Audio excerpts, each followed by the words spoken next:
علوی خاندان کی ایک عورت کا واقعہ، مسلمان کو نہیں مجوسی کو جنت کی بشارت۔ وہ واقعہ جسے سن کر آپ اللہ کی راہ میں خرچ کرنے میں کبھی کنجوسی نہیں دکھائیں گے۔ علوی خاندان کا ایک شخص بلخ میں رہتا تھا، جو عجم کے شہروں میں سے ایک شہر ہے۔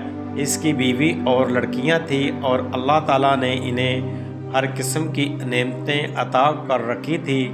وہ فوت ہو گیا تو اہل و عیال کو اس کے مرنے کے بعد فقیری اور تنگ دستی نے آ گھیرا۔ وہ بیوہ علویہ عورت اپنی لڑکیوں کو ساتھ لے کر کسی دوسرے شہر چلی گئی تاکہ دشمن کے طعنوں سے بچ سکے۔ اتفاقاً ان کا نکلنا بھی سخت سردی کے موسم میں ہوا۔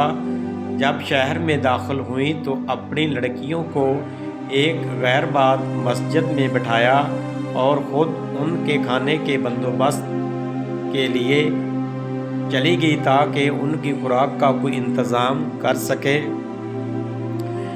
علویہ خاتون کا گزر دو جماعتوں پر ہوا۔ ایک جماعت تو مسلمان تھی اور مسلمانوں کے پاس جمع تھی، اور وہ امیر شہر تھا، بادشاہ تھا، اور دوسری جماعت ایک مجوسی کے پاس جو اس کا نائب تھا، جو ایک مجوسی شخص تھا۔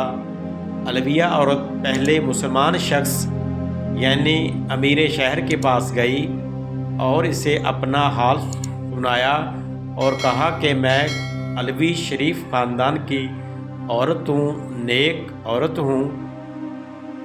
جس پر مسلمان امیر نے خاتون سے کہا، اگر تو واقعی علوی خاندان کی ہے تو میرے پاس کوئی گواہ لے کر آ۔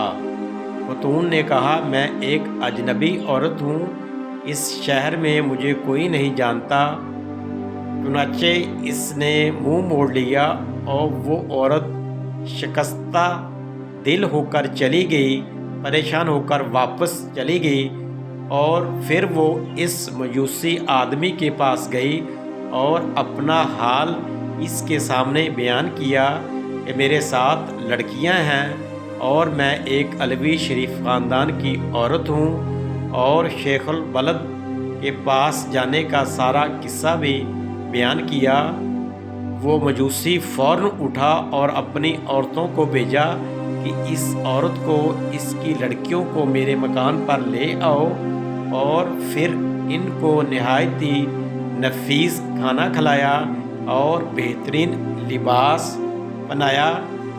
جب آدھی رات ہوئی تو امیر شہر نے خواب میں دیکھا کہ قیامت قائم ہو گئی اور نبی کریم صلی اللہ علیہ وآلہ وسلم کے سر مبارک پر جھنڈا رکھا گیا ہے۔ اس نے ایک سبز یاقوت کا محل بھی دیکھا جس کے کنارے یاقوت کے تھے اور اس میں مرجان کے، یاقوت کے بڑے قیمتی پتھر جڑے ہوئے تھے۔ محل بہت خوبصورت اور عالی شان تھا۔ امیر شہر نے نبی کریم صلی اللہ علیہ وآلہ وسلم سے عرض کی کہ یہ محل کس کا ہے؟ آپ صلی اللہ علیہ وآلہ وسلم نے فرمایا، یہ مسلمان کے لیے ہے۔ اس نے کہا، یا رسول اللہ صلی اللہ علیہ وآلہ وسلم، میں مسلمان ہوں۔ تو آپ صلی اللہ علیہ وآلہ وسلم نے فرمایا، میرے پاس اغوا لا کہ تو واقعی مسلمان ہے۔ وہ سن کر حیران رہ گیا تو نبی پاک صلی اللہ علیہ وآلہ وسلم نے فرمایا، وہ علویہ عورت جب تیرے پاس آئی تھی تو نے بھی تو یہی کہا تھا کہ میرے پاس اغوا لا کہ واقعی تو علویہ عورت ہے، تو اس طرح تو بھی میرے پاس اغوا لا کہ تو واقعی مسلمان ہے۔ امیر شہر جب خواب سے بیدار ہوا تو دریافت کیا کہ وہ عورت کہاں ہے۔ جب معلوم ہوا کہ وہ عورت مجوسی کے پاس ہے تو اس نے آدمی بھیجا کہ مجوسی کو میرے پاس لاؤ۔ چنانچہ وہ لایا گیا۔ امیر شہر نے کہ میں یہ عورت علویہ تجھ سے مانگتا ہوں۔ امیر شہر نے اس مجوسی سے کہا کہ الویہ عورت میں تجھ سے مانگتا ہوں لڑکیوں کے ساتھ مجھے واپس کر دو۔ اس نے کہا کہ یہ بہت مشکل کام ہے اور مجھ کو بلا شبہ بہت برکات حاصل ہوئی ہے۔ اس عورت کی وجہ سے مجھے بہت زیادہ فائدہ حاصل ہوا ہے۔ اس نے کہا مجھ سے 1000 دینار لے لو اور مجھے واپس کر دو۔ اس نے کہا میں انہیں واپس نہیں کروں گا۔ مجوسی نے کہا جو چیز آپ چاہتے ہیں میں اس کا زیادہ مستحق ہوں، حقدار ہوں۔ جو محل آپ نے خواب میں دیکھا وہ میرے لیے بنایا گیا ہے۔ اللہ کی قسم جب تک میں اور میرے اہل و عیال تمام کے تمام اس الویہ عورت کے ہاتھ پر مسلمان نہیں ہوئے رات کو سوئے نہیں تھے۔ میں نے خواب میں اس طرح دیکھا جس طرح تم نے دیکھا ہے، اور مجھے رسول اللہ صلی اللہ علیہ وآلہ وسلم نے فرمایا کہ الویہ عورت اس کی لڑکیاں تیرے پاس ہیں۔ میں نے کہا جی جی یا رسول اللہ صلی اللہ علیہ وآلہ وسلم۔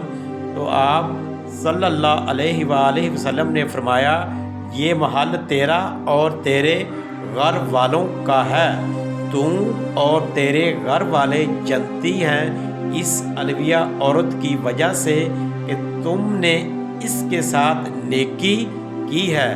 اللہ تعالیٰ آپ کے اس عمل کی وجہ سے خوش ہو گیا اور آپ کا محل جنت میں بنایا، اور اس الویہ عورت کی وجہ سے اللہ تعالیٰ نے آپ کو جنت میں ایک بہت عالی شان محل بنا دیا ہے۔